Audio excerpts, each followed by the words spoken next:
Rival House Network. First you defy me, then you mock my hair. You're dead.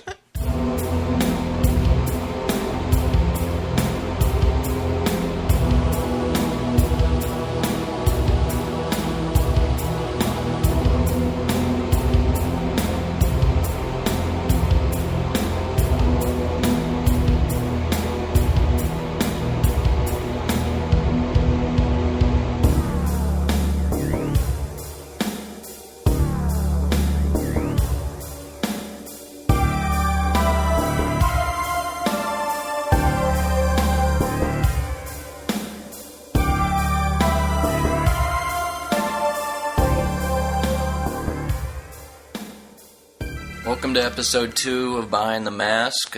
Ty West, Director of the Month. I'm Riverman. I'm the Lush. Hello, freaks. Do just want to say at the top of the show here, thank you to everybody who listened to the first show, who's supporting us, and everybody that gave us feedback too. We really appreciate it, and keep listening because we're going to keep cranking them out as much as we can. So. Thank you to you people, and another one thing we didn't mention on the first show either was we wanted to give a special thanks to TheRedRocket and a fella by the name of Zechariah Hazard for providing some of the original music that we use on the show as well. They both do a great job, so we appreciate both of them letting us use their stuff as well. I don't know if you wanted to go into any news or... Yeah, like I said like we talked about on the first show, I don't think we're really going to have a set in stone format at all, really, Yeah. I'd like to keep changing it up every week, just so we're not boring people. But yeah, we'll start it out like we did the first, we'll give you a little news, upcoming DVDs, shit like that. We'll talk a little bit about, some stuff that we've watched recently. And then we got a couple things that we want to talk about that we're kind of getting excited about. And also on this show, we're going to do a few words on a Serbian film, which should be interesting. We're not going to do an in-depth review on it. We're just going to talk a little bit about the film and some of the controversy that it's stirring up. It's just now beginning to get a official release in the U.S. So we're going to talk a little bit about that because it's relevant. Of course, we'll have RedRocket's music segment, and we are, as Riverman said, we're going to do a kind of a spotlight double feature review. Ty West, we got House of the Devil, and what's the other one? The Roost. The Roost. Baka, baka, baka, baka. Yeah. You remember that from last show? That was I vaguely remember that. Yeah. And then we have our 6 Questions With segment. We got somebody that was kind enough to send us back the answers to our questions. Yeah, I'm really looking forward to that 6 question segment. That should be great. Yeah, very cool guy. I know that, a lot of the people that listen to the show are, fans of this person and what he does. So it'll be very cool for everybody to check that out. He gave us some great answers, actually put some thought into them. So that was cool. And then based on that person... we're going to throw in our Movies to Clear a Room segment with some of this person's movies. And he has most of his movies clear a room, let's just say that. Yeah, they do. He's good at that. So I think that's pretty much going to be this show. Mm-hmm. So from there, we can roll into a little news if you'd like there, River. All right. Well, this week I've been looking around on the internet and... I came across this thing I saw on horrormovies.ca. They actually talked about the Walking Dead franchise is going through budget cuts, and I think Darabont's not too happy with it, and he's basically. I hope they don't end up scratching the show completely. I know a couple of quite a few of our listeners. I don't think will really care much about that. I know they're way into the comic book. And they say it's much, much better than the show. It's something I need to check out still. The show or the comic? The comic book. Okay. They say I've seen the show and I like the show. Yeah. But they said that the comic is just blows the show out of the water. Really? So that's something we need to look at. So I know there will be a few people that won't be too disheartened by that, but well, you know who you are. I mean, I love the show. I mean, there wasn't a bad episode in it. The characters are great and everything. The zombies looked phenomenal, I thought. Oh, yeah. I mean, for a cable show, I mean, the gore was there, too. I mean, yeah. Everything about it. So, yeah, I'll be really sad if that ends up going under. I know probably it didn't help out the fact that, it came out last year, and it's going to take a whole year to, turn around for a second season. Right. But weren't they doing, double the episodes, too? Yeah, I think they were doing double the episodes. I don't know if they were going to have certain people write, different people. I'd like to see, Romero in there, too, if he could. Yeah, that'd be cool. Maybe have an episode or something like that, but... yeah, I'll have to look more into that, and we'll let you know a little bit more about The Walking Dead if you're into that or not. I'm a huge fan. I can't get enough of that show, so I'll keep you up to date on that. You got anything? Yeah, one kind of a little update on one thing I had mentioned on the last show. Some more June release dates for the movie Super, the James Gunn film starring Rainn Wilson, Ellen Page, Kevin Bacon.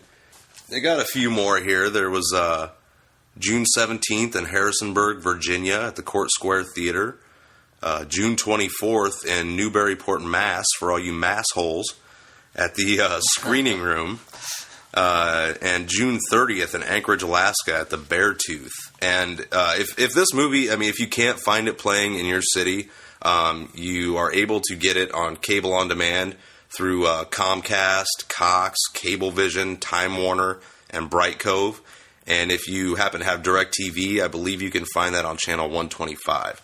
So however you see it, see the movie because it's great. So I just wanted to make, one more mention of that, give you guys a little update on that. So check it out. Yeah, another thing that I looked around some more. I found this trailer, I think I saw it on HorrorDVDs.com or something. Somebody put a blog spot up about it. It's called Dear God No, a.k.a. The Bigfoot Massacre. It's a James Bickert is the director. This thing looks fucking crazy. I mean, yeah. I don't know. You guys need to go out and check out the trailer. I think one of the scenes, two girls had Richard Nixon masks on. They were naked and they were shooting AKs or something. Yeah. And basically, it's a retro biker versus Bigfoot movie, exploitation movie. And looks extremely sleazy. Yeah, it looks extremely sleazy. It's everything that I want to see in a movie, pretty much, just thrown in. Yeah, there was some rape of a pregnant woman in there. Yeah, there's a bunch of weird shit in there. All kinds of shit. So go to their Facebook page and check it out or something. And it said the release date was summer. Whenever this summer, I'm guessing. So yeah, that was Dear God No. Dear God No. Big World Pictures, right? Big World Pictures, that's correct. Put that out? Okay. Yeah. Cool. There was another trailer we were looking at, too, a trauma flick. Kind of want to talk about that, or? Oh, yeah, Father's Day. I don't know much about the movie. I mean, all I really know about it is I've seen the trailer. Yeah. And the trailer looks fucking great. Again, another, epically fucking sleazy movie. And, of course, that's their, tagline, from Trauma, of course, Exactly. If it's anything like Mother's Day, it's going to be a great fucking movie, because I love Trauma's Mother's Day. That was great. Yeah. So, check out the trailer for that one, too. Let us know what you think. I mean, both of those movies look really cool, and, we're both really excited about seeing those, so...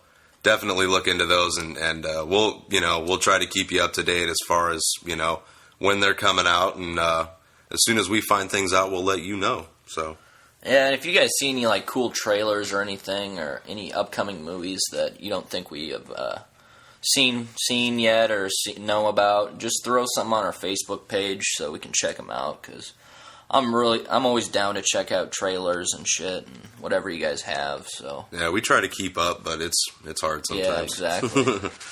I got one last thing. Something I heard about John Carpenter's next project. It's something called LA Gothic, and sounds pretty cool. I heard that they had already started casting for it. I don't know. I just heard a couple rumors about it, but apparently it's going to be about a pissed off ex-priest, and his teenage daughter. There's going to be like all kinds of creatures in the flick, like vampires, zombies, a possessed rock star, all kinds of shit. And it's basically about this like jaded ex-priest that's like trying to protect his daughter from the dark side of LA or something like that. Yeah. So maybe I'm thinking there's some symbolism there, possibly. But it's from the sounds of it, it's supposed to have, you know, just lots of action, lots of gore, and it sounds like it'll be a great time. So that's one thing to kind of keep a watch on too. If you hear anything about that, I'm looking forward to that. That'll be great. Cool. Yeah, it's been some time since Carpenter did, you know, a feature length movie. He did a couple Masters of Horror, but I want to say I seen somewhere where it's been like 7 years since he's done a feature. So, well, what about the Thing prequel? I haven't heard anything about that. Because I know they're almost done with that. Really? I'm guessing he had something to do with it. I'll have to look more into it because I love the Thing, of course. Oh yeah, that's a great movie. But with that, let's get into some DVD releases for. I'm kind of not just doing the first week in June because there's like pretty much no DVD releases the first week, just the first week. So I'm gonna go maybe the first couple weeks. Sure. And the first one I found was the movie Rubber. Yeah. Which is going to be released June. Well, one website said June 7th, and the other one said the 14th. So it's a Magnet film. It's Quentin Dupieux, maybe. Quentin Dupieux. We'll go with that. I don't know. Yeah, I mean that's what it looks like to me, but who knows? Basically, I think it's a killer tire. Yeah. He's I don't know. It's got a mind of its own. Mind of its own. It's like a small Texas town or something that he comes into, and I think he has like an infatuation with a girl, and he ends up killing all these people. He makes people's heads explode. I think. Yeah, exactly. It's hilarious. I mean, if you've seen the trailer or if you've seen the movie, you know better than we do because we haven't seen it yet. They just showed it here where we're at as a midnight movie, but neither one of us were able to make it to that, unfortunately. But yeah, I mean, in the trailer, the tire rolls up on that cop car and on a desolate highway somewhere, and the tire just like starts shaking, and then boom, all of a sudden one of the cops' heads explodes. It's fucking hilarious. Another one I have is a Roger Corman cult classic. It's a Shout Factory film, triple feature. It's the movies are Women in Cages collection, The Big Bird Cage, The Big Dollhouse, and Woman in Cages. So all of you that are into women in prison films, let us know because I haven't really dipped my nuts into into Corman's mouth. Well, into the Women in Cages, type of movies. Mm-hmm. But, let us know. I'd like to know which one to check out. If any of those are good ones, let us know, too, because it's a Corman, presents. So good old Roger Corman. Good.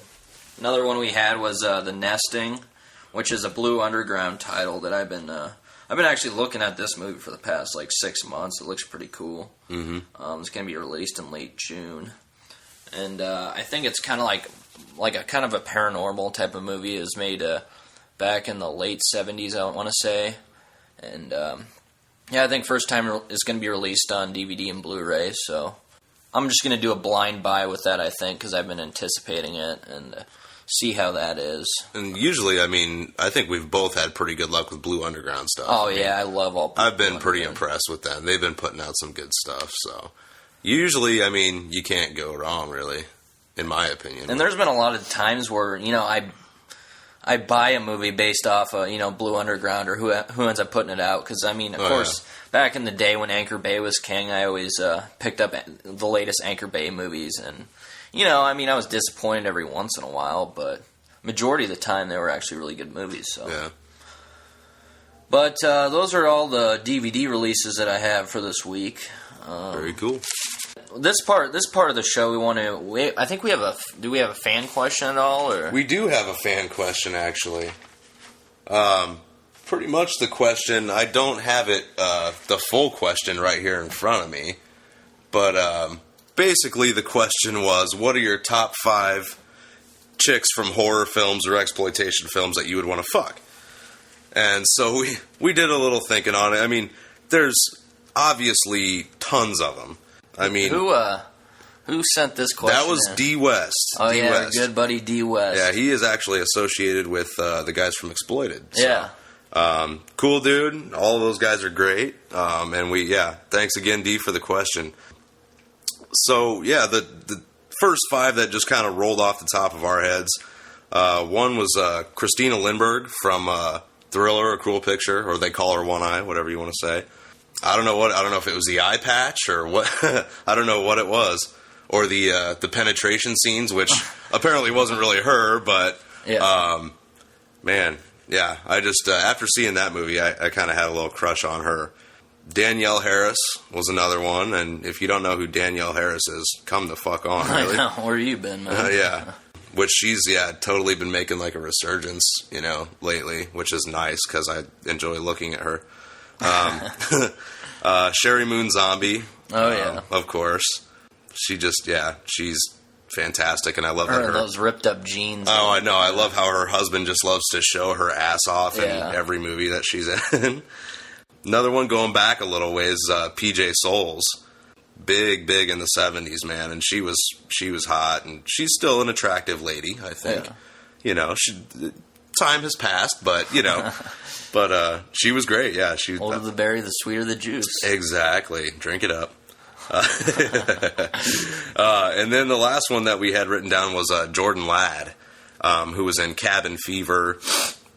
I think the last one I saw her in was Grace, really? Which she was fucking phenomenal in. Very, very creepy movie, Grace. She was in Death Proof, too, I think. Yeah? Was she in Death Proof? Yeah, because she was in the beginning. She was one of the annoying, one of the 3 annoying girls. Yeah. God, it's been so long since I've seen Death Proof. But yeah, those are, 5 that just kind of came off the top of our heads. So there you go. Like I said, there's tons more, but those were just the first 5 that we thought of. So yeah, this is our actually Lush's list. Wink, wink, because Riverman doesn't want to get castrated from his girlfriend. So we did our best there for you, D. So keep the questions coming, man. Well, hey, the Lush has an old lady too, but I just it's okay. I can have my crushes. She's used to it. She can just stay out of it. She likes George Clooney. She can have George Clooney, and I can have these 5 chicks. God damn it. I'd like to have George Clooney, too. So. He is a handsome man. Or maybe Brad Pitt in Legends of the Fall.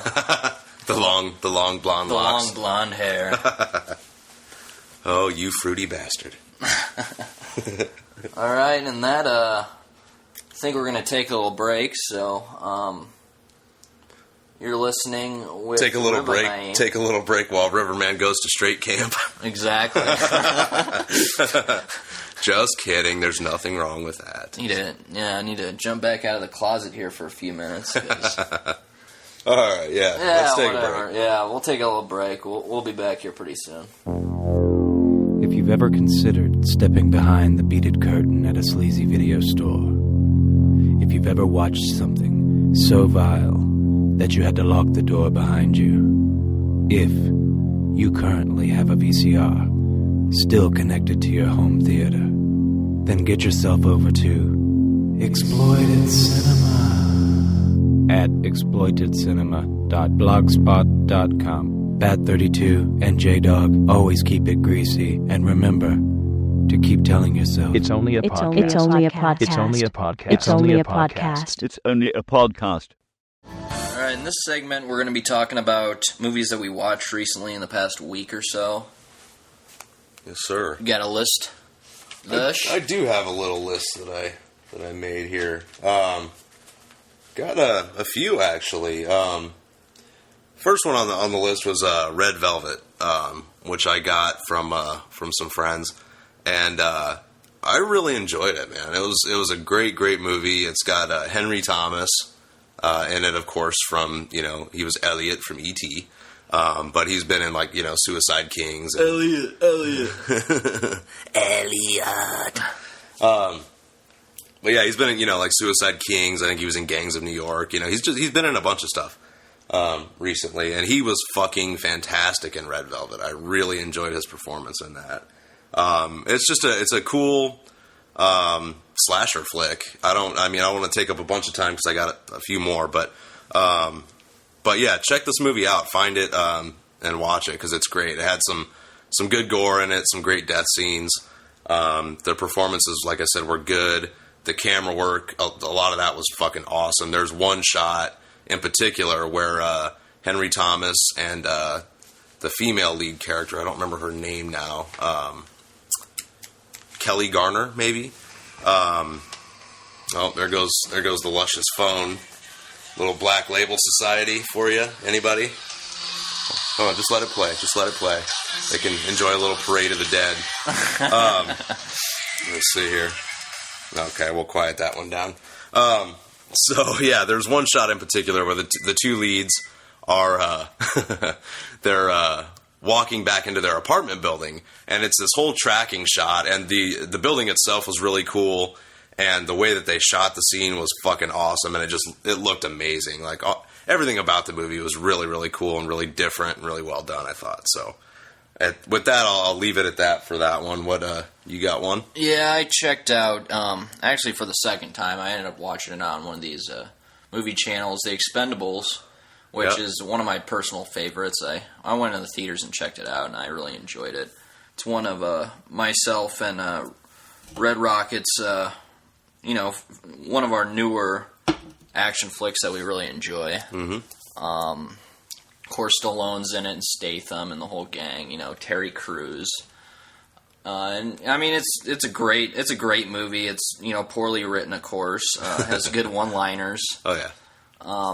And there's some cool kill scenes in it, and there's also scenes that could obviously have been cut out in it. But like the whole Jason Statham scene with him and his girlfriend and all that, they like dipped a little bit into that, but there's no point in that scene even being in the movie. They just wanted to show Jason Statham kicking like 5 guys' ass because some guy beat up his girlfriend or former girlfriend. So, but yeah, I love that movie. Jet Li's in it too, and Dolph Lundgren. Dolph Lundgren is probably the highlight of the movie because he has probably the best one-liners in him. He's like, "Oh, I love to hang pirates," or some stupid like cheesy one-liners that you can obviously tell Stallone wrote this movie. But I mean, his writing's so bad that I just love it. And yeah, and he can put together a good action flick, Mm-hmm. And it's not so much like you said about the writing, is it's just just a good kick-ass action movie, which I still haven't seen The Expendables yet. I'm slacking. I need to check it out, but. And they're actually coming out with The Expendables 2, and I heard that Jean-Claude Van Damme's supposed to be one of the villains in it, so I'm getting really pumped for that. Hopefully that'll be out here in the next year or so. Mr. Black Silk Underwear. Oh yeah. If you've seen Double Impact. Next movie I checked out was Kick-Ass. Oh yeah. And I really enjoyed this movie. I was surprised going in. I thought it was going to be kind of like a kiddie superhero movie. I watched it streaming on Netflix, and the one actor that I really got a kick out of was Nicolas Cage in it. Yeah, he was just fucking hilarious. He was funny, yeah. And there's some good action sequences in it, and it ended up being pretty brutal. Yeah, it was kind of tough. Yeah. There was a lot of, cussing in it and stuff. And, it ended up being like a lot more like hardcore and like darker than I thought it was going to be. Like you said, I thought it was going to be kind of a, more of a kid movie going in. But then, people start fucking getting shot. And, you got that little girl calling people a cocksucker, and, and motherfucker and all this shit. And I was like, whoa, okay, this is a little more up my alley than I thought it would be. Yeah, and I think you recommended this one to me. And yeah. I'm really glad you did because, I really enjoyed it. Yeah, it was a fun movie. What other one do you have? Let's see, I got a couple more. I checked out, finally watched Class of 1984. Oh, yeah. Which I absolutely loved. It's my new favorite, like, teachers versus students type of movie, I always liked, like The Principal with, Jim Belushi. Okay. From, like, the 80s, him and Louis Gossett Jr., I always enjoyed that one. I watched that when I was younger, and I always loved that. But this one, I mean, there's no others around it as far as I'm concerned. It was just great. Had a young Mikey J. Fox in it. Oh God, he looked with his baby fat. Yeah, he still had the face. baby fat on him, for God's sakes. Yeah, he was pretty fresh there.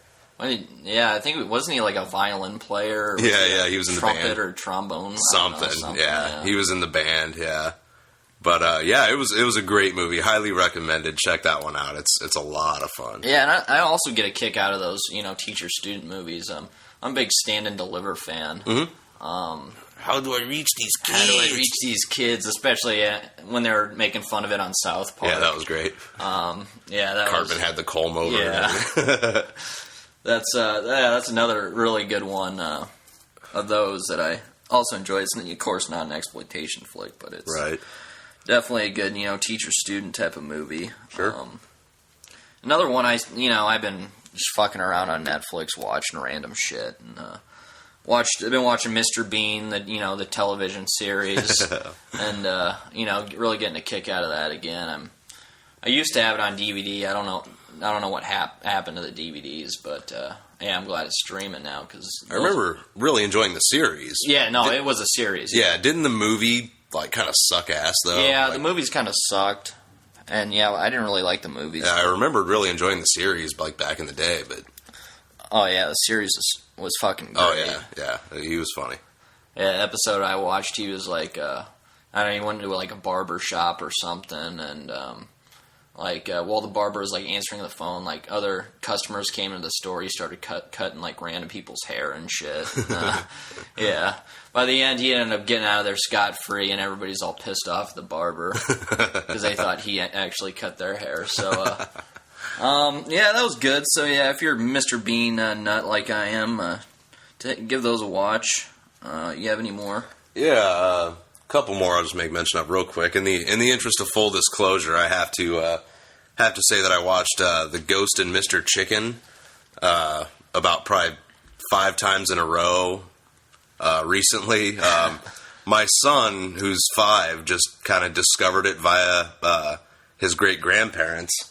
And the movie's from 1966, and it's kind of older, kind of. I mean, in that era, that would be their horror comedy. It was obviously not hardcore by any means. It's more of a comedy. It's pretty lighthearted. But we watched that quite a bit. And it's funny. I mean, Don Knotts is pretty funny. Oh, yeah, he's great. Do murder and calm go together? Calm and murder? Good old Knotts. Yeah. Andy. I watched that. And then a couple Spanish language ones that I've watched recently. One of them was this cannibal flick. I think these are both actually in theaters right now. Because I watched them on demand through IFC in theaters. They were both put out by IFC Midnight. Which they've been putting out a lot of good stuff. Oh yeah, lately. But the first one was "We Are What We Are." It's a cannibal flick, and it's really really well done. I mean, kind of low key. I saw one reviewer said it'll do for cannibals what Let the Right One In did for vampires. It's kind of a little more low key, a little more. I mean, it's probably the most realistic. I mean, it's just about this poor family.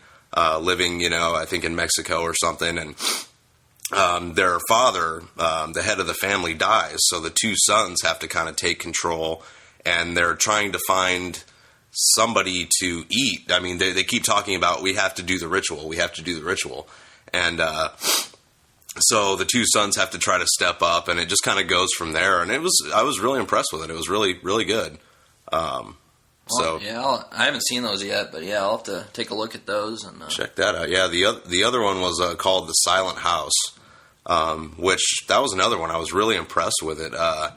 Again, Spanish language, but apparently this movie was shot in one. It was all filmed in one continuous shot. That sounds awesome. They never cut.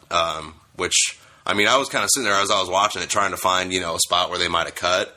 And, I mean, there was a couple times where, everything goes dark and you're like, oh, they could have cut there. But, I mean, that's what they're claiming. So, I mean, and if that's the case, that's very impressive.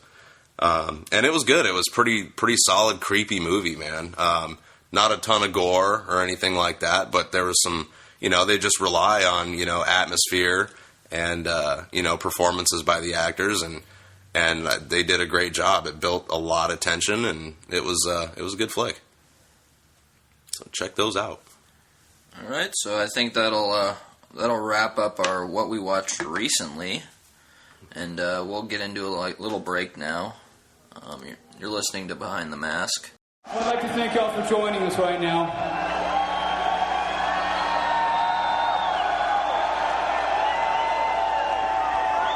I see who you are with the laser, you little dickhead. Oh, aren't you so cool? Yeah, I saved all my allowance from Mommy to go buy a laser so I could shine it at Dave. I bet you're probably still a virgin, aren't you, Peckeroid? How about you be cool so the people around you don't beat your fucking brains in, and let me play guitar, okay? Thank you.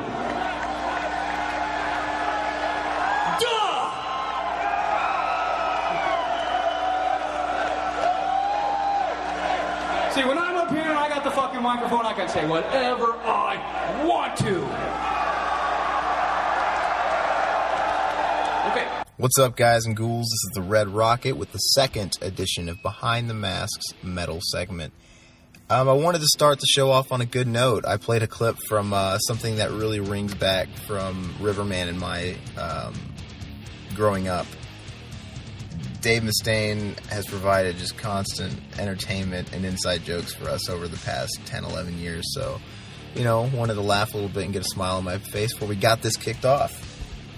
And before we got into the news, I wanted to answer a question that we had posted last week on the Facebook page by Chris Blackshear from HorrorHappyHour.com. In reference to last week, we talked about the Big Four and bands that I thought, should have been in there as well, and Testament came up. I'm a huge Testament fan. Chris wrote in, he asking, never being a listener of the band, what would be a perfect album for him to start on to possibly get into them?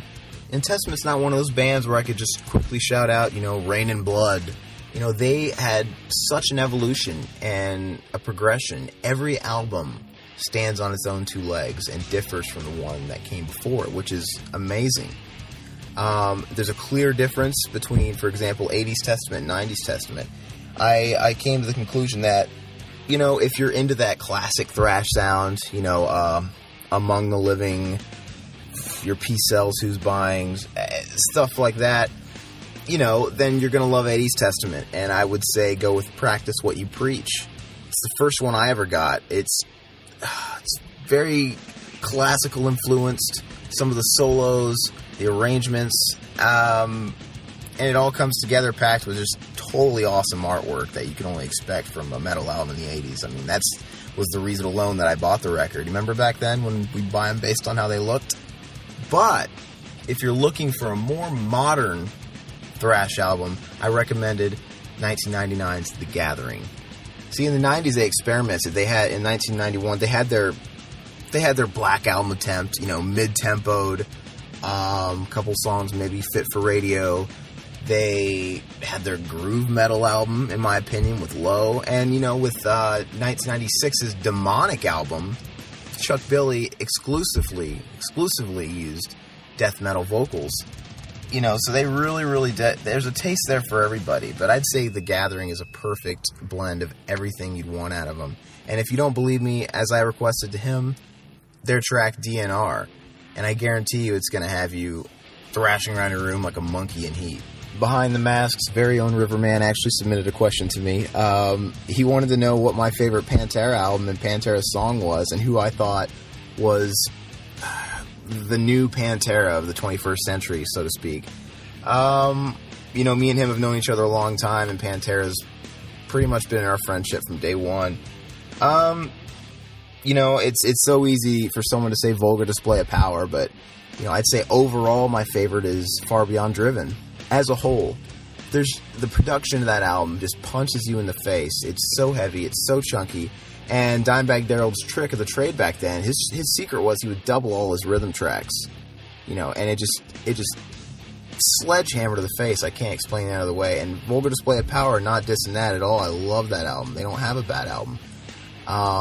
Doesn't hit me the same way. I can't explain it. Now, my favorite song, that's not an easy question either. I know he probably wants me to give you a straight up answer, but I could, different scenarios. Part of me would love to say 25 Years because it came from Far Beyond Driven and just a lot of emotional attachment to that song. But I'm probably going to say Floods off of The Great Southern Trendkill. The Great Southern Trendkill, I could easily say is their heaviest album, but at the same time, it's got so many mellow breaks with songs like Tens, Suicide Note Part 1, and Floods. But they're all equally dark. It's a consistently dark and heavy and lyrically heavy album to where it just gets that top notch for me. So Floods, it's got the greatest Dimebag Darrell guitar solo in my opinion, and it's just an awesome song. So check that one out. We also got into a little bit of a rant about our least favorite Pantera records, and I think he told me he didn't like Reinventing the Steel was probably in the bottom for him, where, I don't think there is a bad Pantera record, and he didn't necessarily say that either. Cowboys from Hell is probably the one I listen to the least. No disrespect. I think they all are sonically amazing. They're all produced well. They're all heavy records. But, they didn't really start coming into their sound until Vulgar Display of Power, and to me, they didn't really refine that sound until Far Beyond. I can't honestly tell you that I listen to songs like Medicine Man or Message in Blood every day. Riverman said Reinventing the Steel, I think it is sort of a lost dog. A lot of people sweep it aside, or it's 50-50 as far as reviews goes. But you know what? I think it's a stellar album, It's just, unlike Great Southern Trendkill, where it had so many peaks and valleys as far as emotion and mellow and the heavy and just the contrast between that, this was a very, very consistent album where it was 10 tracks that just slammed your nuts against the wall. Just bam, bam, bam, bam, bam, and it didn't let up. A la Rain and Blood or something like that. So, just in that respect. So it's very, very in the same vein, in one vein of each other. So, there's beauty in that. There's awesome. And whenever I listen to that album, I generally let the whole thing run. I don't really skip tracks. So I think it's awesome, and it's why I love Pantera. They left out on a high note.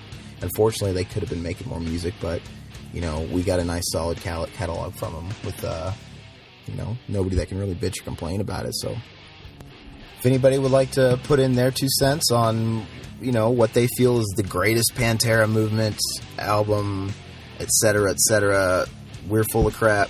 You're right. We're not. Hit us up on the Facebook page. Give us your feedback. As far as the Pantera of the new generation, a lot of people throw that around and like to use that as some kind of tag. I don't really want to think there is another Pantera. There's a lot of people that are Pantera wannabes. They definitely influenced the wave after them. I'd say the most common comparison is going to be Lamb of God. I'm not saying I agree with that, but that's what gets thrown around the most. And I'm a Lamb of God fan. I've seen those guys, 8-9 times, including once in Beijing, China, of all places. And they've got the fan base that they did, but I can't. Nobody has that same chemistry. Nobody has that mix of just, hey, we're from the South, we're from Texas, booze and fueled attitude that they had. Not to mention, Pantera had arguably the tightest rhythm section, in popular metal. Between Vinnie Paul, Rex Brown, and Dimebag Darrell, they were so tight it was scary, I can't give that to Lamb of God, and I can't give that to anybody else that I've heard in recent time. And, I love the fact that they just had the one guitar player. Dimebag Darrell held it down all by himself, man. And, it gave Rex Brown room to breathe. It wasn't just a cluster of stuff going on. And then, of course, you got everybody and their mom wanting to emulate Phil Anselmo, and the Panther scream. And no one's ever going to come close to that. I think Randy Blythe, definitely takes some inspiration off that as well. But, like I said, I don't think we've gotten a second coming of Pantera. Just like we're never going to get we're not going to get another Metallica. We're not going to get another Slayer. We're going to get your Sodoms and all these other bands that are Slayer ripoffs or whatever. So I don't know. I don't really like to think of it like that. But if you guys have an opinion who you think is going to take over whatever crown from whoever, once again, let us know on the Facebook page. Big news for the week for me. Last week, American Idol did something that was totally unpredictable for me by having the metal gods, Judas Priest, on the show. I never would have thought in my short life that they would have been on such a show, especially, no disrespect for Priest, but, they are in their own league within the metal community. They're not exactly mainstream anymore. We all know they had their heyday in the 80s, but even then, it was for a certain kind of people.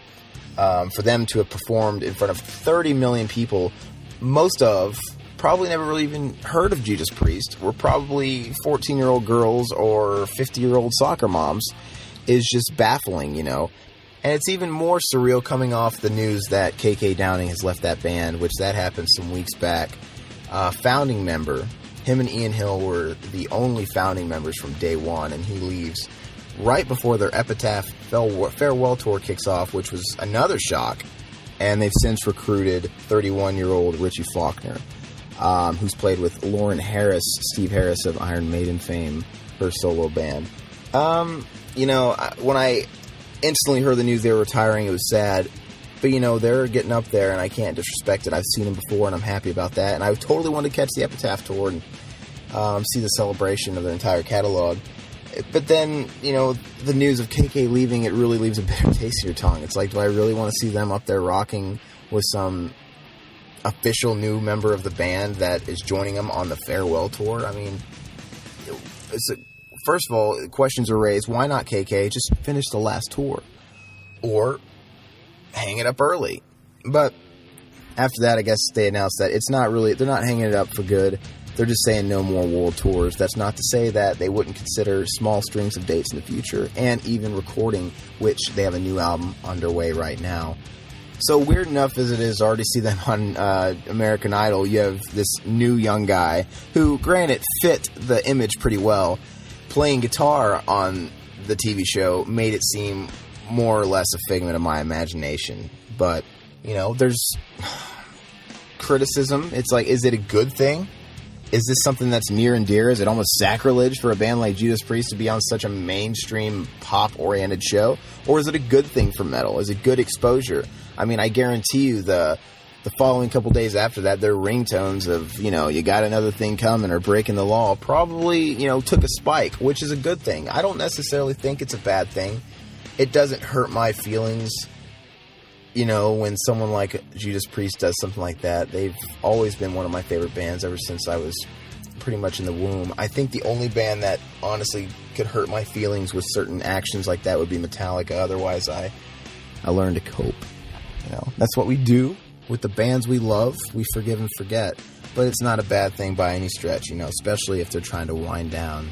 But if you go on YouTube and actually give the performance a chance, Richie Faulkner is actually a highlight. He actually tears it up, does KK's parts justice, and doesn't affect the show. It actually gave me second thoughts about maybe wanting to catch him. So, in other news, last week I was talking about the latest Opeth release and how I'm anticipating that greatly.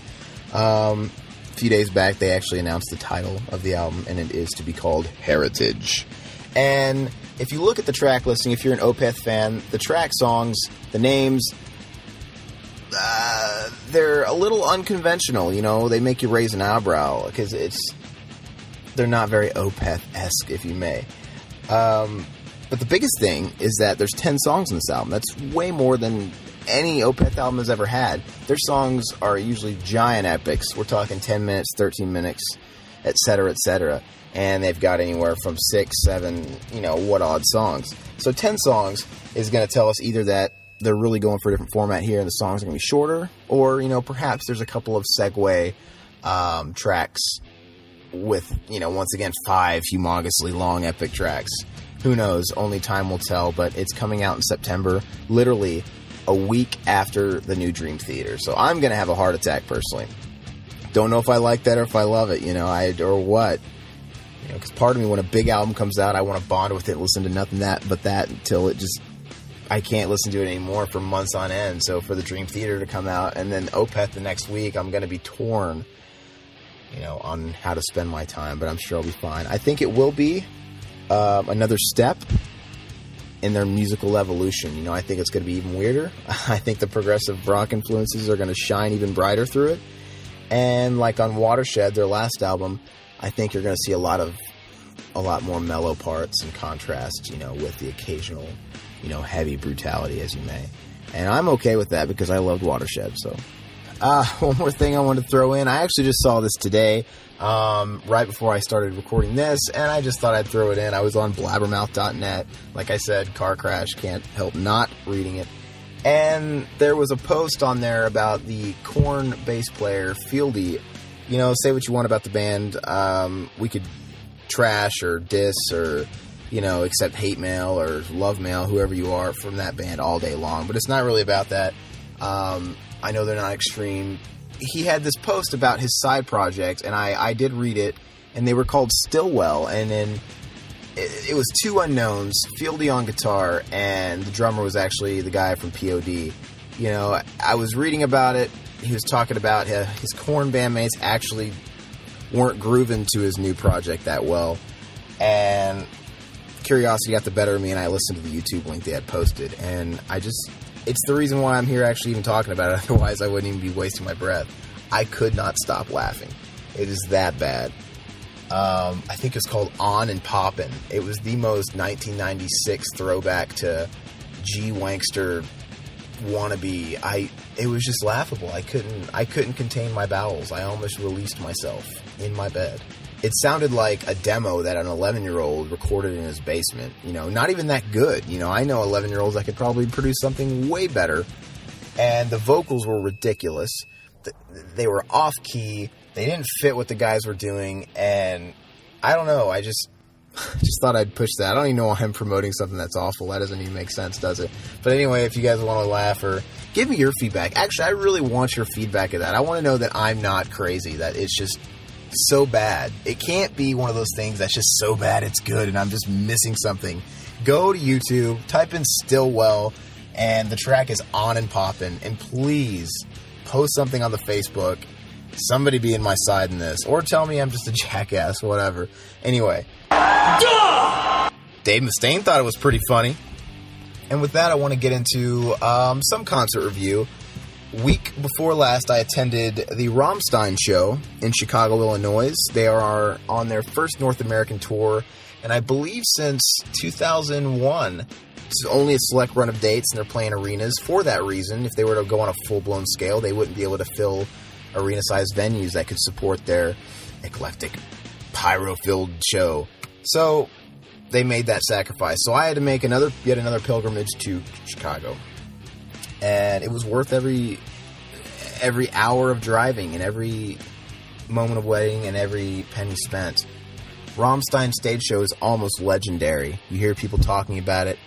It didn't disappoint. You know, it was very theatric. You know, they usually it's the other way around. Usually you go see a rock show and you're there for the music, and they have like lights and lasers, maybe some pyro, just to kind of add dynamic to the songs. It's kind of the other way around. It's like the songs are there to back up the pyrotechnics. It's just they're that much into it. Opening form at the show is Combi Christ, European industrial metal act. I've never listened to them. I've heard about them over the last 8-9 years or whenever they came out. Just never really gave them a shot. I actually enjoyed it. If I've never listened to a band outside of a live concert, it's really tough to get the feel of the actual music, because I mean, you know what I'm saying, it gets so loud, and they were extremely bassy. I didn't hear a single guitar, so I wasn't going to get the actual feel. I'd have to bond with the record, but you do get the live feel, which is something completely different. And I enjoyed it for an opening band. Definitely wasn't the worst. I didn't feel like going to the restroom or going to get a drink or whatever. But when Rammstein came on, everybody was waiting for it. They opened up with Rammline, the opening track off their latest album. Literally, the entrance was so grand. They had the guitar players smash through the backdrop, which was like a brick wall, with sledgehammers. And then a chamber rises from the floor where singer Till Lindemann is supposedly hiding in, and you can hear pounding and pounding and pounding building up to the song about to start, until the door just gets thrown from its hinges and thrusted across the stage, and he makes his appearance. And then, all hell broke loose. They really didn't change their set list from what they were doing in Europe. They played, almost every song off their latest album, which, is good because the new album goes over really well live. Those songs sound incredible live, even better than on the album. But on one hand, since they haven't been here since 2001, they missed us on album cycles such as Rise, Rosenrot, and things like that. So, I kind of thought, at least just for us Americans, they would mix up their catalog a little bit so we can get a taste of what we missed out on. But can't complain nonetheless. They plowed after hit after hit after, concert staple mainstay. Wasn't a bad song the whole night. But I, of course, have my favorites. They played Firefly. If you know that song, that's the signature song they do every show where guitar players and Till Lindemann all put on their flame masks and shoot what looked like 30 feet flames into the sky.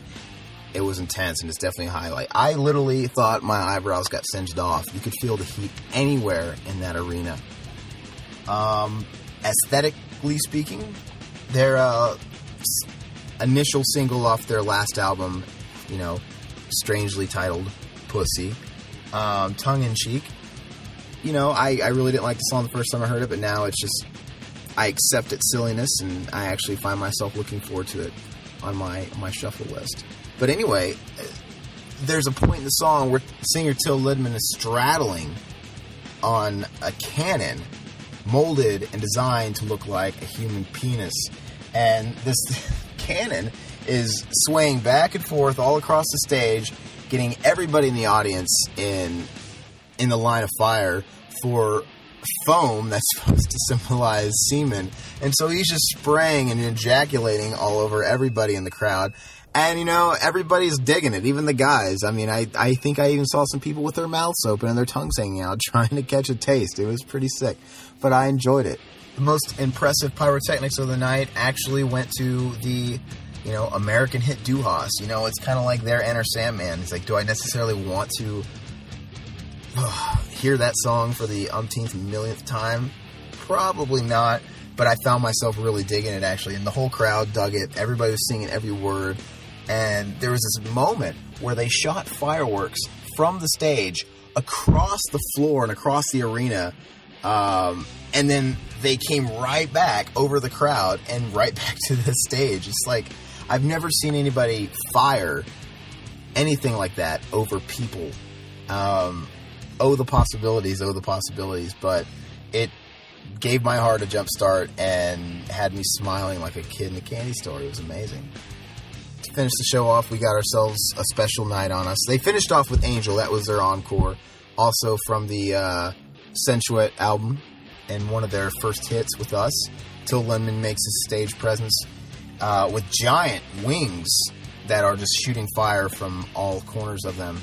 And after that was over, we got a treat. It was the drummer, Christoph Doom Schneider's birthday. So they present a cake with him. They all get to the forefront of the stage with lights on, and we all sing a rousing rendition of Happy Birthday for him. So it was really cool to at least be a part of that. Something different, something aside from everybody else. All in all, worth the trip. It was an amazing concert. Sounded great. Now, my only feedback, there's some speculation, and it's true. There are moments where Till Lindemann lip syncs. Not every moment. Like, when he comes on, the very first words of the first song, look it up on YouTube, he's lip syncing that. But after that first verse, he's not. And listen to them, go YouTube Stein Stein off the Rise album. The chorus, he lip syncs it. Not the verses, when he's yelling Stein and all that. I don't know if it's because he can't do it anymore, if it's too hard on his vocals, but it's totally lip synced. So, I forgive it, but all or none. We don't pay to see Britney Spears. We came to see Rammstein. So, you know what? I respect the Raw show. Metallica. I know what? I keep referencing Metallica, but you know what? Sue me. It's our podcast. I'll do it all I want. You know what? James Hetfield is the most inconsistent vocalist, and he has been since the 80s. Not just new Metallica. He's always been. He's never sounded like the albums, and concerts have always changed. He's messed up the lyrics. He messes up the lyrics all the time, and I think it's awesome. I think it just makes the concert all that much more unique and special from the one apart from it. And his vocals aren't perfect. I respect that raw approach. It's rock and roll. It doesn't have to be perfect. I'm just going to give you my honesty and my attitude, and I'll take that over pristine any day of the week. But that last little bit was just small criticism. It wasn't to knock the stage show or the concert or the enjoyment factor of the experience. Please, if you get a chance, who knows if they're going to be back? I hope they will. I went at the chance that I wasn't going to get the opportunity to see him again. But do it if you can, because it was fantastic and worth the money. And of course, we got to round the segment off with an album review. This past week, folk metal band Tyr from the Faroe Islands released their latest album, The Lay of Thrime. I've never really been big on the whole folk metal subgenre. I think of bands like Korpiklani and things like that, or even Amon Amarth, which they all have their own flavors, but I just didn't know what to expect. A friend of mine got me into Tyr with their 2003 Eric the Red album, and actually I instantly fell in love. If you're somebody that likes power metal or Iron Maiden or Priest or anything with real musicianship, you can dig this album. There's no screaming, there's none of that. The vocalist sings clean, and he's really good, and there's just tons of classic style lead guitar work abound, and it's just really, really catchy. This album stays consistent with their other work, Kicks off with Flames of the Free. It's a faster, galloping song, really catchy, but track 2 really hits harder with Shadow of the Swastika. It's got a very classical guitar melody that I've been humming for 2 days straight, and it totally reminds me of Tchaikovsky's Nutcracker. I can't get it out of my head. I feel like I'm watching that. Another key track, Take Your Tyrant. It's got the most amazing sing-along chorus. I can just imagine. When I think of this band, I think of them as drinking music. I picture a bunch of heavy-set bearded men in an English pub, just all waving their steins and mugs in the air like a bunch of pirates, just singing along to this. It's just feel-good, fun music. Very fun to dance to if you go to shows and just kind of wail your arms and run around in circles and just don't hit people in the throats, just run around and have fun. It's that kind of music. Take Your Tyrant. You'll be singing it for a week. Check that one out. Another key track, Evening Star. It slows things down a bit. Sort of a ballad, but not really. It's got a bolero-like feel with a slow build-up, and the chorus is just booming, and once again, that classic sing-along thing that they're so great at. Another key track, it slows down a little bit with Evening Star, not to be confused with the Judas Priest classic. It's kind of a bolero feel, it's really melodic, but it's got this slow build-up to this big booming anthemic chorus that you just want to stand up, even if you're sitting down, put your fist in the air, even if you're by yourself, and just pump it and sing it along. It's incredible. Another key track, Fields of the Fallen. It's probably the most straightforward metal album, galloping chugga chugga. It's not something I'm super used to from them, but once again, it's got those very tasteful vocals, and that's where they shine the most. They shine so much in just having hooky vocals, and it's really hard to do without coming off hokey or poppy or whatever, but they pull it off. It's a very, very, very solid album. I honestly, I'm waiting for there to be an album for me to review that I can just crucify. I don't want to sit there and like everything. It's bugging me. But this is only the second episode. But honest to God, I can't say anything bad about this album. The whole thing is solid, and they usually are.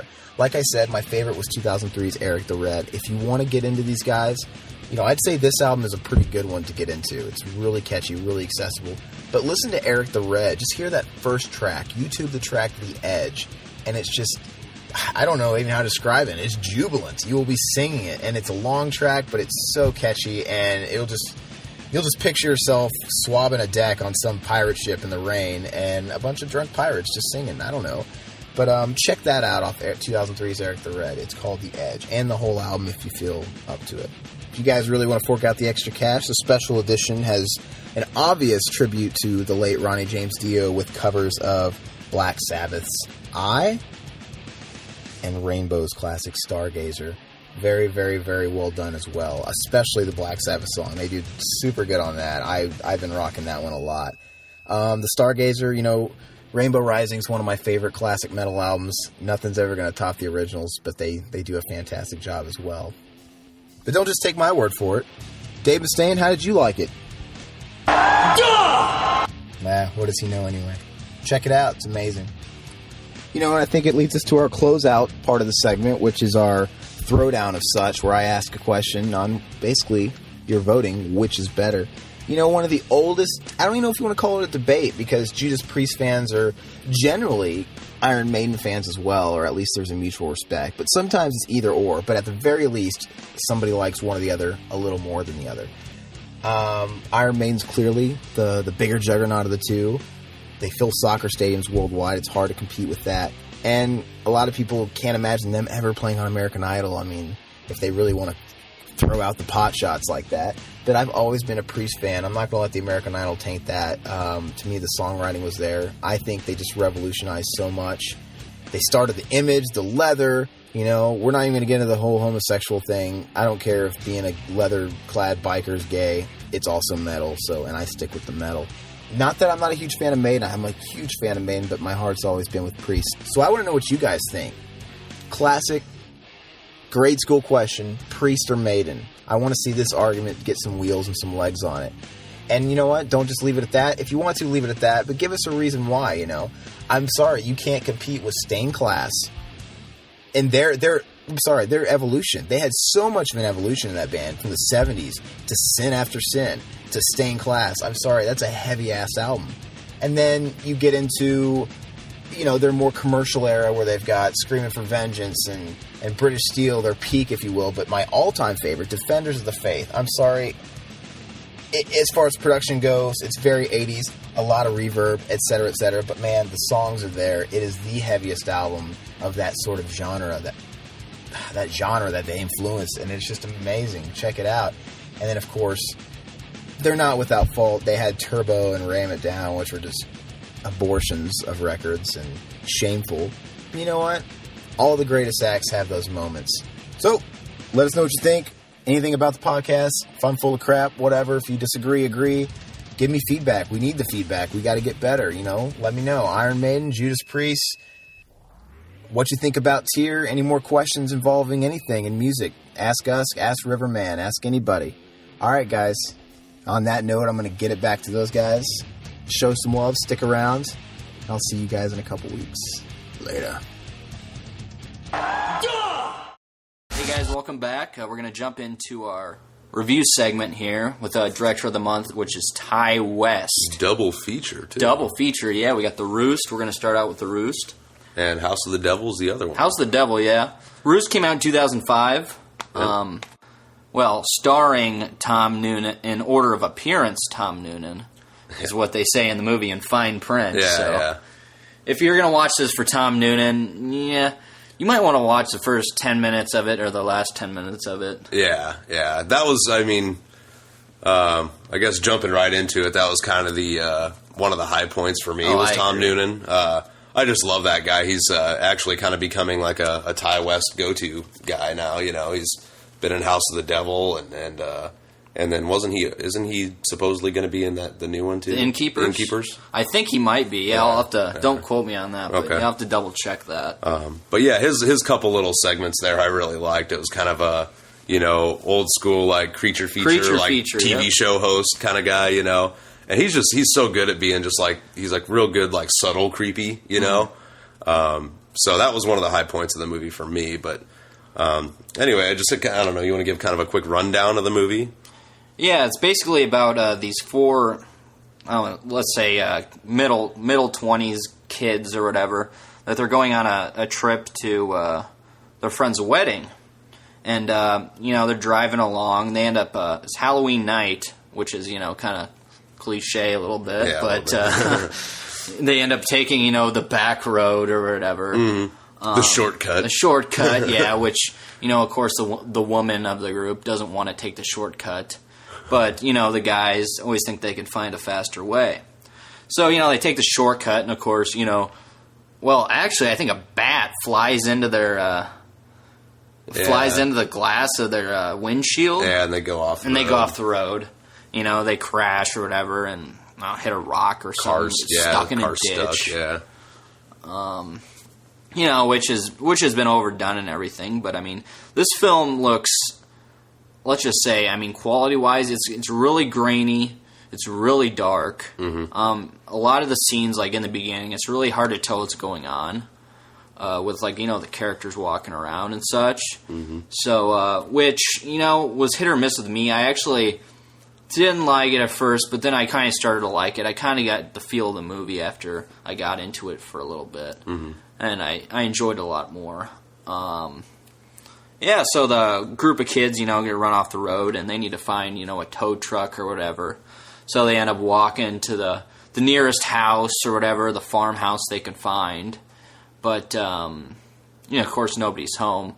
But I think I'm a little ahead of myself. Do you want to talk about maybe the old people that... Well, yeah, I mean, it jumps back and forth a little bit towards the beginning. I mean, you go from these people that are on this road trip, and then it cuts to these two old people that are, like, leaving their house, kind of talking about taking a little trip or something. And the wife is, just kind of nagging the husband. The husband just wants to, like, kick her ass or something. All right, you little bitch. But she gets in the car. Did you lock the barn? And so he's like, God damn it, and fucking... Stop shouting at me, devil woman. Don't tell me my business. So he goes to lock the barn, and of course he's hearing some noises. He goes into the barn, and then you don't really get to see what happens to him. And then, of course, the wife goes to check on him, and you start hearing more noises, and it goes black, and you hear all kinds of shit going on. And then that's about it for them. Yeah. So then we go back to the four on the road trip, and they do end up coming to the old people's house, looking for help. And of course, nobody's home. Nobody's around. Yeah. And they don't know what to do. I mean, some of them want to stay there and wait until they might come home, or a few of them want to go out and look for somebody else. So two of the characters end up walking out, trying to find somebody on the road. They end up running into a cop or whatever. So they end up bringing the cop back to the house to pick the other two up, so they can get back to their car and call a tow truck. But one of the kids that was at the farmhouse ends up running over to the barn, like, oh, I'm gonna go check out this random person's barn. Which doesn't really make any fucking sense, but I guess it's part of the story, I guess. So he checks out the barn. Of course, he disappears. They can't find him. So the rest of them go off, look for him, the cop and the other characters. And then that's, I mean, after a few minutes of, them searching is when we finally see the bats come in. I mean, well, we really get a good look, at what they're doing, or what's happening to all these people as these bats are attacking them. Which was one thing I like sometimes when I was talking about the old woman, how it goes black and then you hear all this, commotion.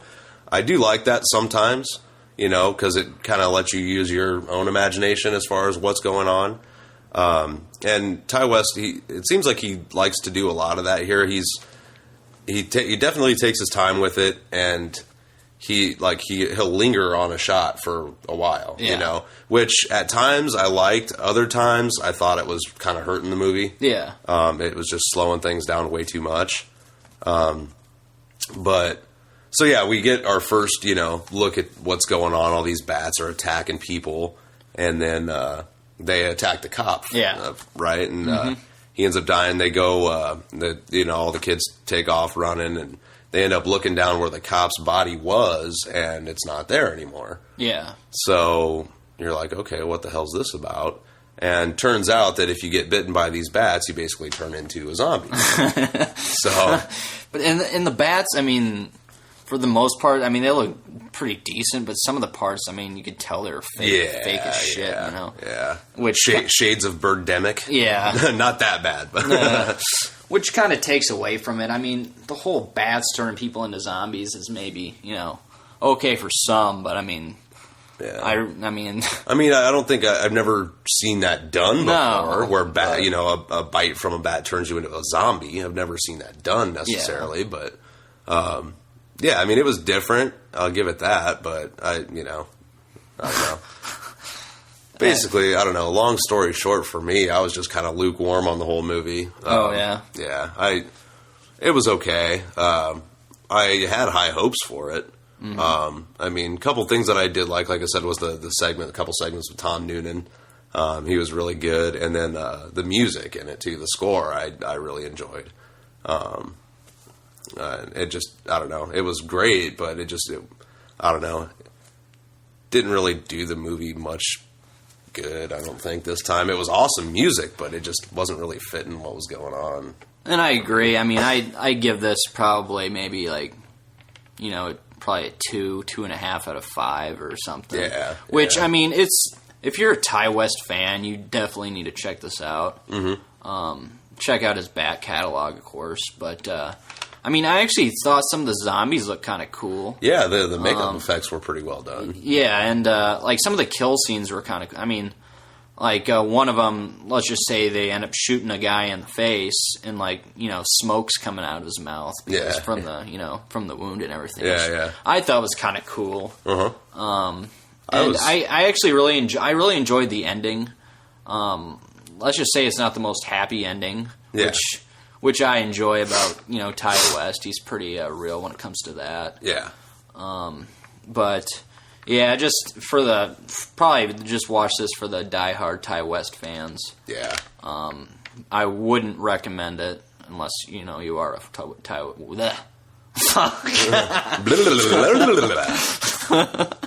I'm sober and I'm fucking. Oh God. Maybe we need to crack a couple. I don't know. But yeah, you pretty much get what I'm talking about. So. Yeah, definitely. I'm pretty much of the same opinion. Maybe 2.5 out of 5 or something like that. Yeah. I was kind of hoping for some more gore in it. Yeah, I agree. Which on the Netflix, on the package that it comes in, they always give a little description or whatever. And I just really need to learn to stop going by those because it said this gory movie, blah blah blah, and I'm like, it really wasn't that gory. I didn't think there was a little bit, but it wasn't as gory as I was thinking it was going to be. But I mean, that's the way he directs. He's not like he goes for more sure slow burn type of like little scares in there. And one scene I really wanted to mention that I thought was caught me off guard. I ended up rewinding it twice because I was sitting here, I was kind of not paying attention for a second, and it caught me off guard was when the girl's sitting in like the attic or whatever, and like a zombie just pops out from underneath like the door or the cellar door and ends up biting her in the arm or whatever, which I thought was kind of cool. Yeah, kind of reminded me like something like an Evil Dead. Yeah. Well, that's exactly what it reminded me of too. Which I kind of liked, and I mean these zombies kind of they don't just look like zombies. I mean some look demonic too, which is kind of cool. Mm-hmm. Yeah, I mean that's I guess pretty much all I had on it really. Okay, it was okay. I watched it once. I probably won't revisit it. No, I probably won't. There's a few fans out there. I mean, there's a lot of people that think it sucked, but I wouldn't say it sucks. It's just not the greatest. No, yeah. I guess that'll roll into the next one. Yeah, here. A little House of the Devil. Ooh, yeah. Superior movie. Far superior to the Roost. Yes. Baka. Again. You said something about, slow burners. Yeah. And this one, I think it was slow, but I thought it did a good job of building tension. Yeah. And, the end of it was kind of out of left. I mean, not completely out of left field, but because you kind of saw some of the stuff coming. But yeah, I mean, the last 10 minutes of it was just like nuts. You're like, whoa, crazy. God. And I like how, he just kind of builds and builds and builds, and then all of a sudden, boom, hits you with all this fucking craziness, It was released back in 2009. Looked like it was a limited release.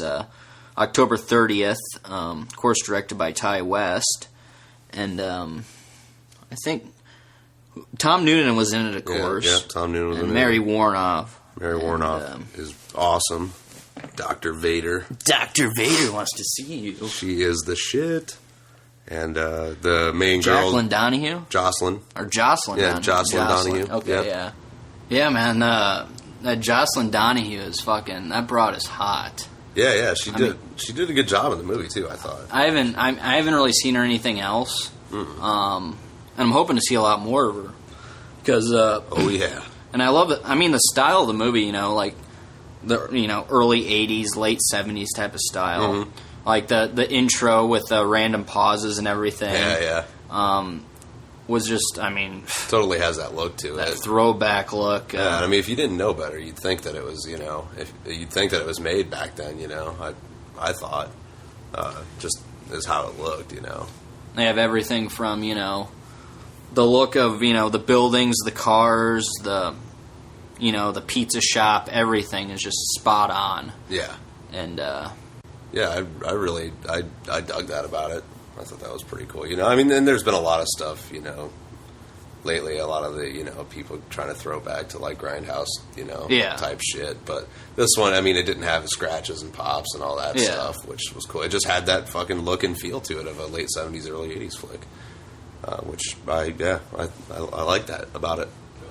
Yeah, pretty much it starts out, where this girl, she's trying to get her own place because her roommate is pretty much a fucking slut, and she's always banging some dude in there, and this chick's, she's not getting any sleep or anything, so she wants to get the hell out of there. She's probably just mad she's not getting any action or something. Yeah. So she goes out looking. She finds a place, and actually there's a little cameo from Dee Wallace. That's who I was wondering. Yeah. Dee Wallace. Yeah, she plays the landlady or whatever.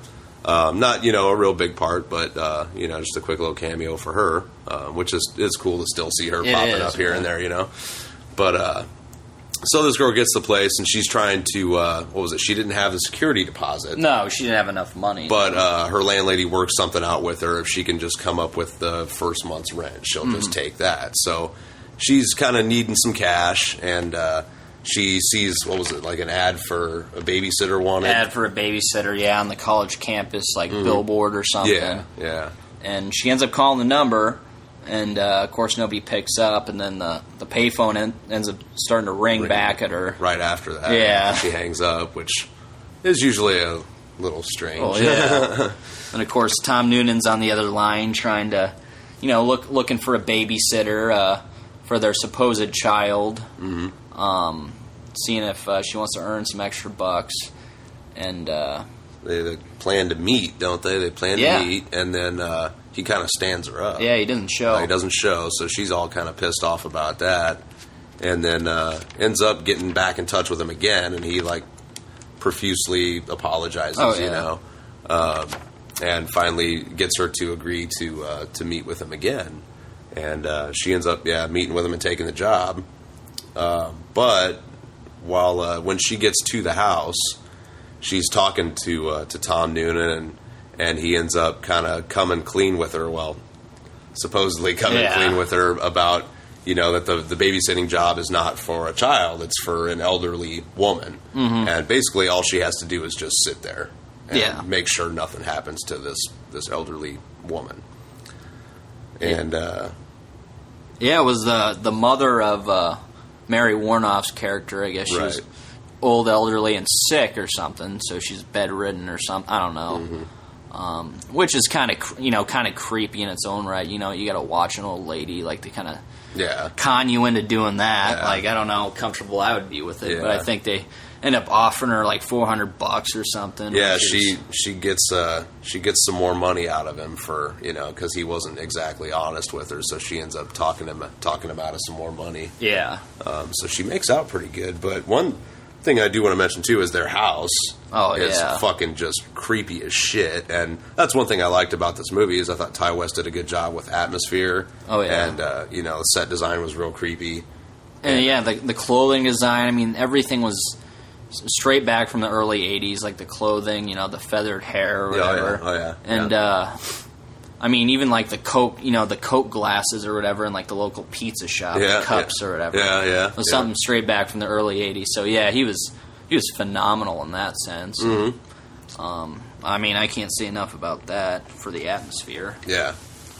She was with her girlfriend or her friend or whatever. She ends up dropping her off at the house, and her friend wasn't too happy about, dropping her off after they lied to her and shit. So, they go in, and, Well, I think he already covered most of that, but Yeah. yeah, they went in, and then the friend ends up leaving because, Tom Noonan says that, he's only paying for one person to watch the mother. Right. So her friend ends up leaving, and I think, does she end up going to, like, hanging out for a while before she has to pick her up again? She go to, like, a cemetery or something? Yeah, so she stops along the way somewhere and ends up running into some dude, some random dude, and I won't give away what happens with that, but it wasn't really pretty. Let's just say he's a crazed pizza boy. Yeah, a crazy pizza boy. Needless to say, you don't end up seeing much more of her friend after that. Yeah. After she runs into this guy. But yeah, then just, as the movie kind of goes on, as I said, it's a slow burner, but as it goes on, there's just kind of little things that happen here and there, just little creepy, weird things that just it just makes you feel like worse and worse about what's like going to happen to her, It's basically her, like, 45 minutes of the movie is like her in the house and just like her walking around, doing things and like, eating pizza or whatever you want to call it. And some people might hate that. Mm-hmm. But I mean, yeah, like you're saying, there's these like little subtle, like creepy, eerie feelings that you get. And I could see why some people wouldn't like that. Oh, sure.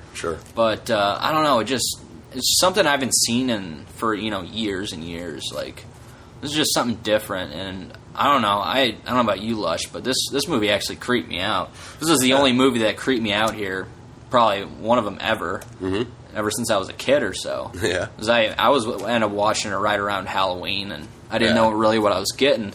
I just threw this on, and I couldn't stop talking about this movie afterwards. Yeah, it is a good creepy little movie, and like you said, not everybody's going to be a fan of it. If you're looking for like just all out craziness, a lot of gore, stuff like that, not your movie at all. But it's, like you said, River, it's something different. It's a slower one, but I thought it builds well. Yeah. And, like I said, the last 10 minutes of it just kind of go nuts. Oh, my God. It's phenomenal, man. The ending's great. Yeah, it was a pretty cool ending. It just ties everything together. And, I mean, some people might have known what happened, but others might not have, So, yeah, I mean, I obviously like this one a hell of a lot more than The Roost. I'd give this, maybe 4 out of 5. Yeah, and just for the fact that it was a bit slow, which is kind of the point, It's supposed to be a slower movie, but I thought there was times where he could have maybe sped it up a little bit. Yeah. But I mean that's just me. So yeah, I'd give it like 4 out of 5 probably. And me, I'd probably give it. I mean, I'm a little. I don't know. I blew my load a little bit, probably more over this movie, but I'd give it a 5 out of 5, and I would say, go out and pick this up and buy it. If you like old school horror, and you don't need all the gore and shit. And but I put this over to everybody as much as I can, and I mean it's one of those that like you could sit down like a night when it's storming or something. Oh, yeah. And, just a good kind of creepy movie to sit and watch on like a stormy night or something like that, I don't know, just fuck that. I thought it was great. Yeah, it's good, fuck it. But he, I guess getting back to Ty West, I guess the Innkeeper should be coming out here in November. Okay. Which is actually, I think, a paranormal type of movie where there's these two characters or whatever that work in this hotel that's going to be closing down. So then, I guess, I don't know if they bring in like a paranormal team or whatever, and they I don't know if they're ghost hunting or something like that, but I don't know. There's no trailer out for it yet, but I keep looking every week. I want to see a trailer for this because I know it's going to be great. And I think it was on like one of the film festivals. The one with Hobo, I'm guessing. Was that Sundance or? Yeah, I think so. One of those, I think it was at. And it got pretty good reviews from what I heard. I mean, not as good as a Hobo, but I'm really looking forward to that. And we'll keep the Facebook page up to date on any news about the Innkeepers. Yeah.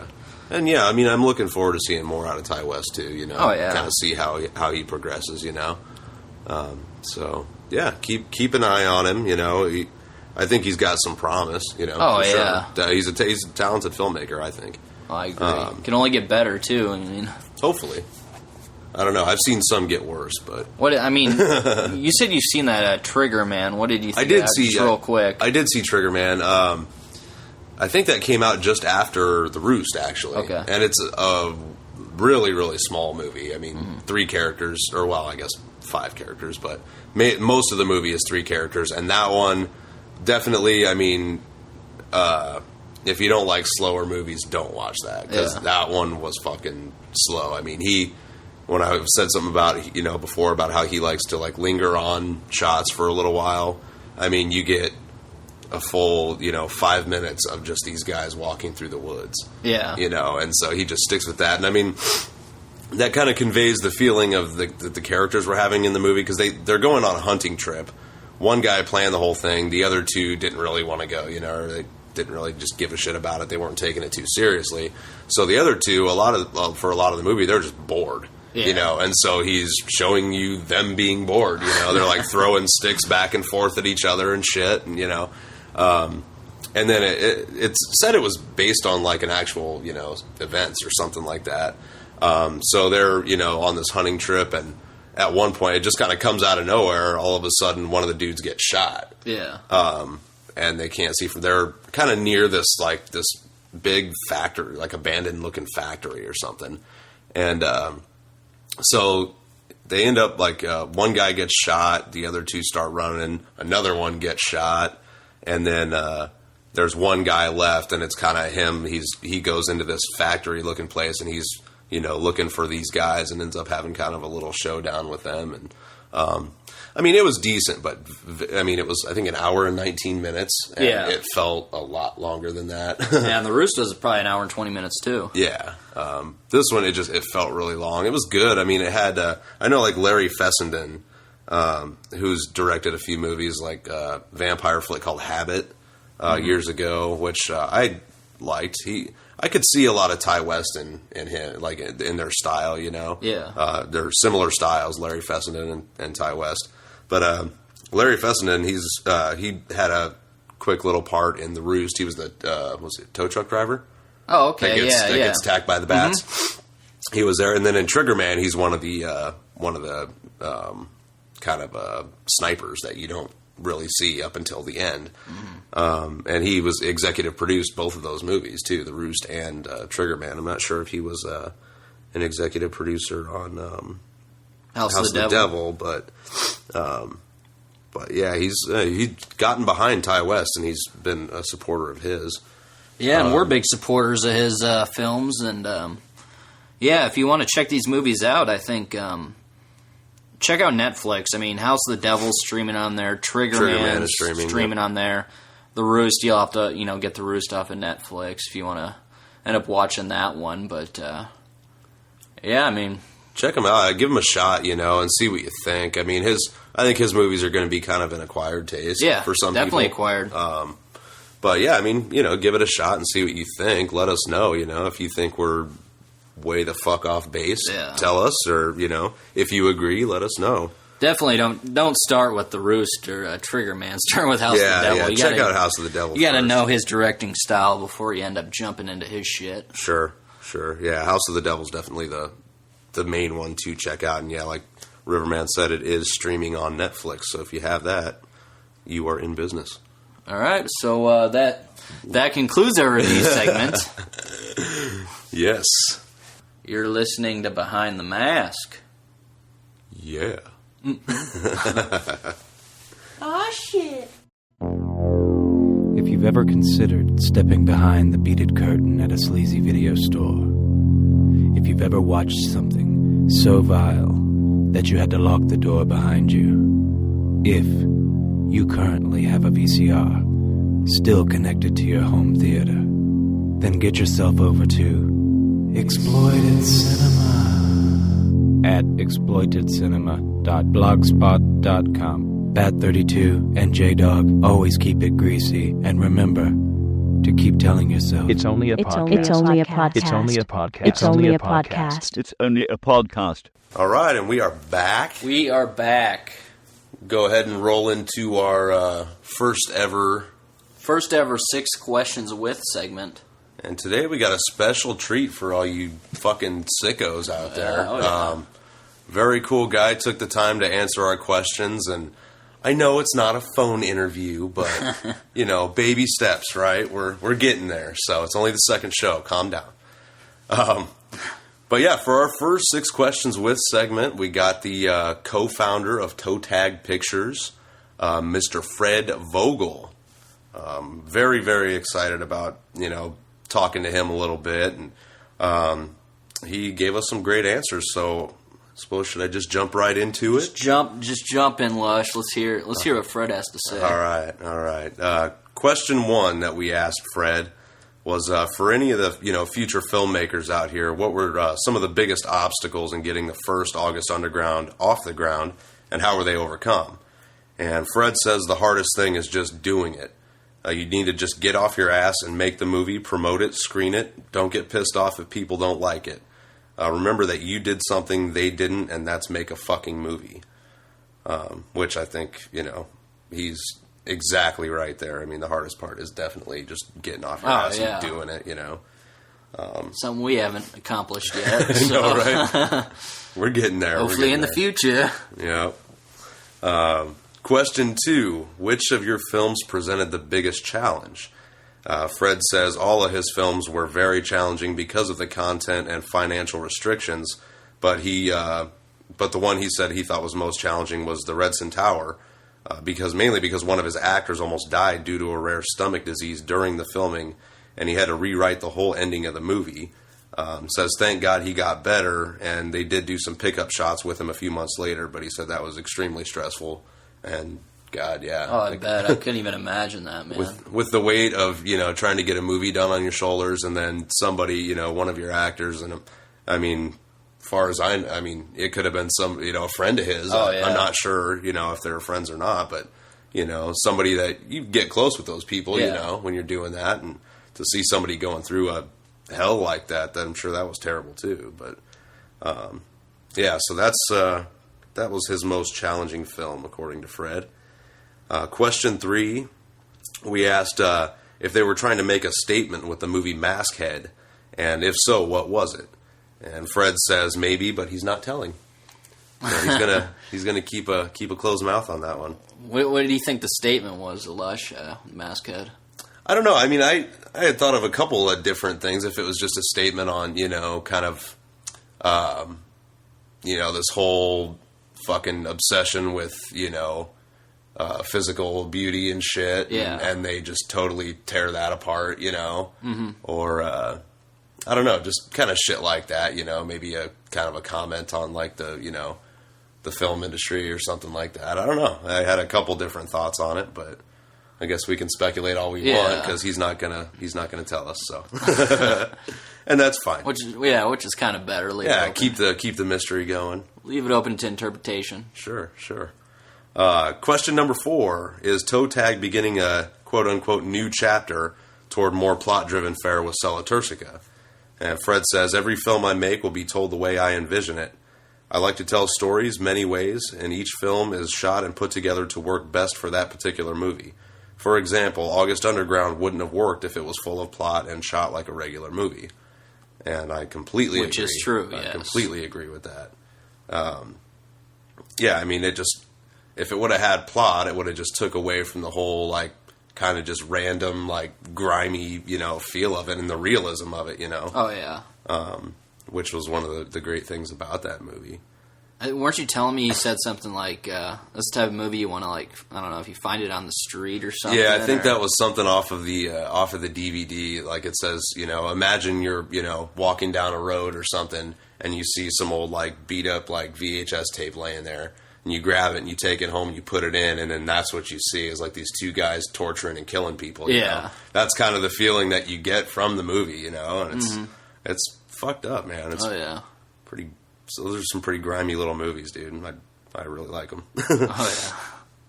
Let's see. Question number 5: if you could go back, is there anything you would change about past projects? And Fred says not a thing, which is good because I wouldn't change anything about what I've seen either. And finally, question number 6. What's next for the Toe Tag crew? And Fred says, keep spreading the sickness to all of you sickos out there. So they're going to keep it coming. Yeah, And so keep spreading it. yeah, definitely. Spread it wide open, lay it out for everybody, and That's right, man. Yeah, talk about his, if you haven't seen any of his movies, check them out. He's a talented guy, man. I really like the stuff that they're doing, and effects-wise, too, which is his, kind of his background. yeah. He was, I think, taught special effects and stuff, and he's really good. In the August Underground films, there wasn't like a ton of like, in the first one in particular, there wasn't a ton of like splatter, gore or anything like that. But the effects that they did use, just look really, really good, and they're really, really effective. Oh yeah. And yeah, it was some pretty nasty stuff, man. Sweet. So yeah, that's the 6 questions with Fred Vogel. Again, thanks to him for doing it. We really, really appreciate it. That's huge for us, just starting out to even just have him, write back. And oh yeah, and he's, he's pretty quick writing back, and yeah, it didn't take too long. Really appreciate that, Fred. And yeah, if you're listening, keep listening. If you, yeah. Because I'm sure we'll come back to a few of your titles, maybe review them in the future. So definitely. Like I told him, we'd love to maybe get an interview with him sometime. Oh so, yeah. So stay tuned for that. That's something that could happen maybe in the future. So that was our 6 questions with, and I guess do you want to? I don't know. That'll kind of lead us right into our movies to clear a room segment. I suppose. Oh yeah. In honor of Fred doing the 6 questions for us. We wanted to kind of spotlight a couple of his movies for Movies to Clear a Room, which I know firsthand they can do that. Yeah.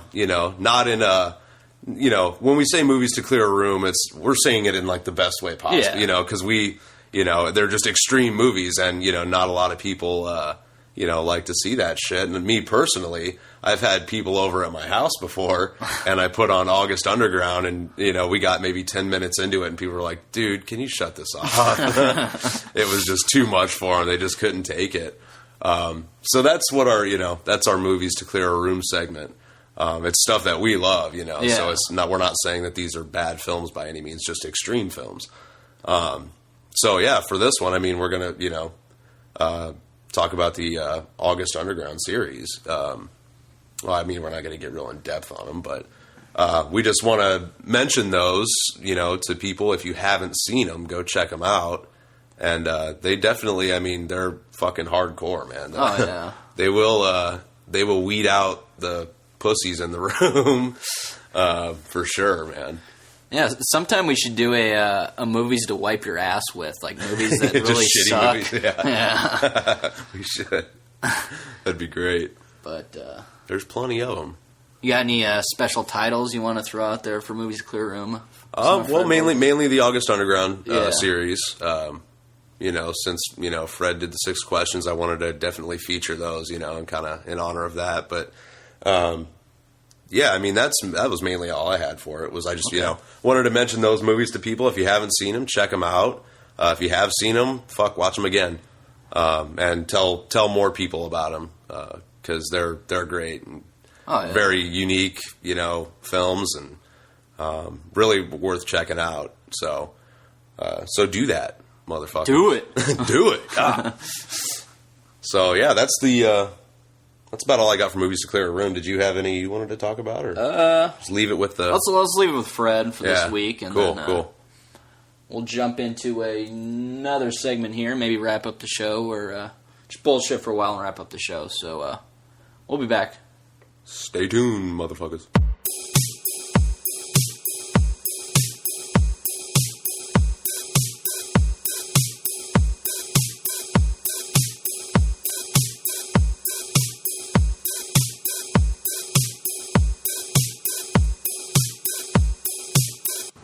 Welcome back, everybody. Welcome back.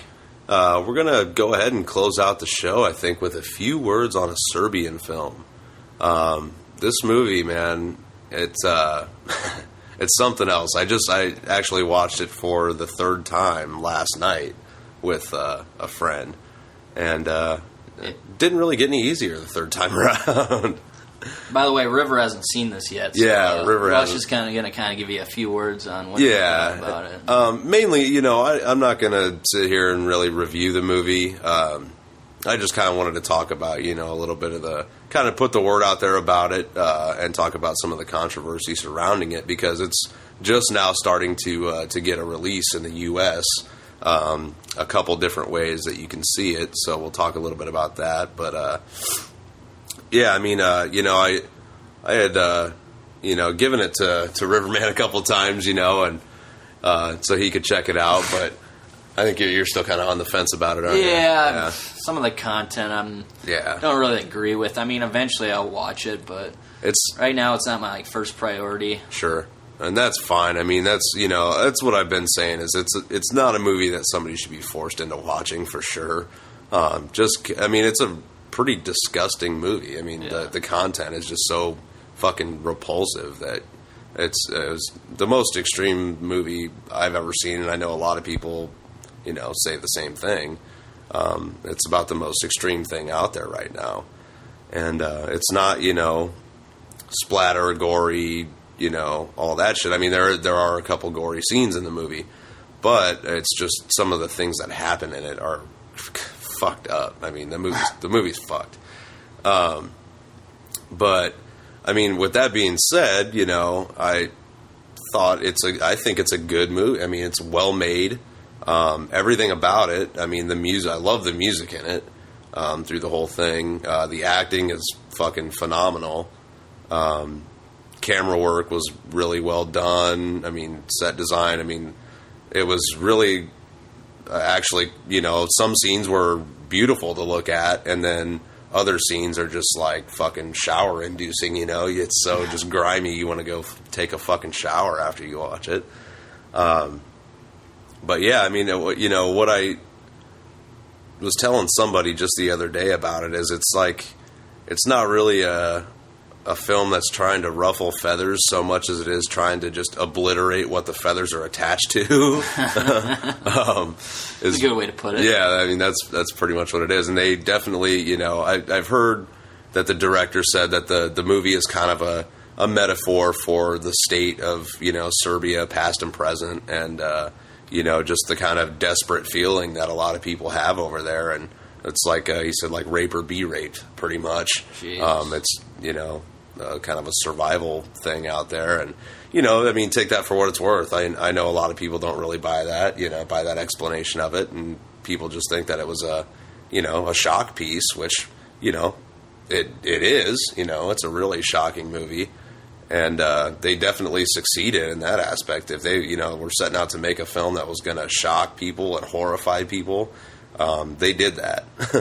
Because I've heard some people calling it the best horror movie of all time. Really? And I would kind of agree with that in the sense that it's like the most horrific thing I've ever seen, Mm-hmm.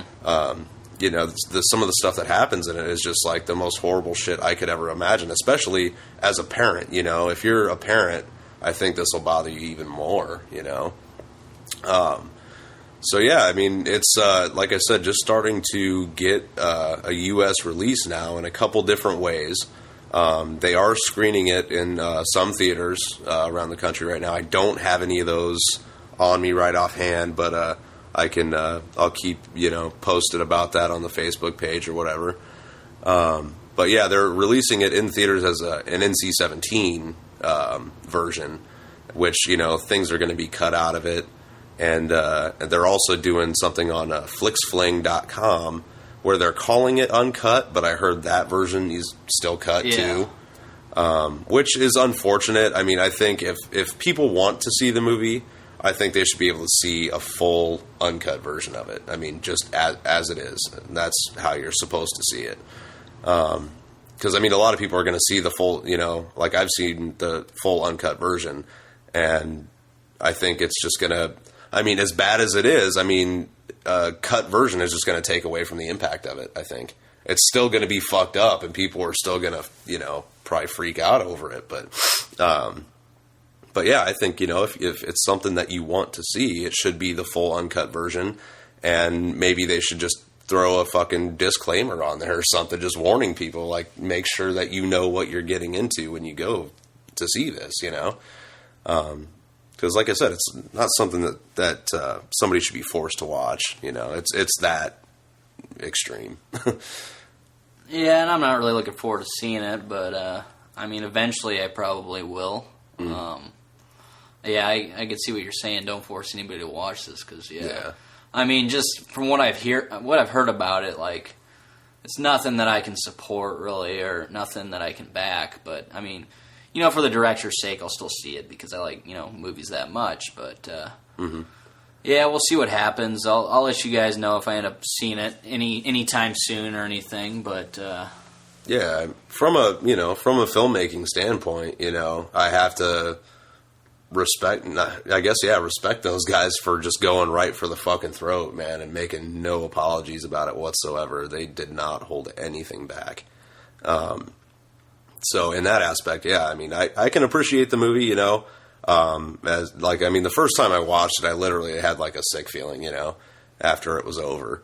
Not like sick, like I wanted to throw up, but just like, ugh, like what did I just see? You know, like it was pretty rough. And like I said, it hasn't gotten much easier a couple viewings later either. You know? Shit, I don't know how you got through 3 viewings. I don't know either. I haven't even seen it. I don't know either. And I think, you know, the one thing that has gotten me through it 3 times is all the, you know, good things about it that I mentioned. You know, just the fact that it's so well done. You know, the music in it that I absolutely loved, and you know, the acting. And I heard one person say that too. Is, you know, you get, you know, I think it was somebody that had reviewed the film maybe for, I don't remember, I don't think it was Fangoria, but some other thing. And they said that, you know, there was a few times where they wanted to just shut the movie off, but they were already so like emotionally invested in what was going to happen to, you know, especially the lead character and his family, you know, that they just had to stick with it. Yeah. So yeah, I mean, you get sucked into it, definitely. And it's, you know, as much as you're repulsed by it, you want to see it through, you know? So, yeah, I mean, if you, you know, if it's something that you want to check out, I mean, you can find it on flixfling.com. Like I said, they're calling it an uncut version, but I think there are still little bits of it cut out. But that'd probably be the way to see it, I guess. Still gets the message across, I'm sure. Definitely, yeah, definitely.